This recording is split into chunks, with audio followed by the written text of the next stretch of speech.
Safety is essential for any pro. Keeping gear on helps keep you on the job. Help protect your health and your career by replacing your safety gear at the right time. Here are some tips on when to replace cartridges and filters on your reusable respirator. For reusable respirators, a change schedule is necessary to determine how long cartridges can be used for. If the cartridge has a pre-filter, be sure to replace the filter if it becomes dirty, damaged, or difficult to breathe through. A change schedule for chemical cartridges is based on a variety of factors, including the type of cartridge, the concentration of the airborne contaminants, how intense the work rate is, and the temperature and humidity.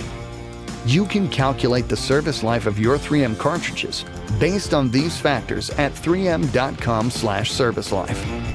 However, if at any time you detect a smell, taste, or irritation from the contaminants, leave the contaminated area immediately and replace the cartridges.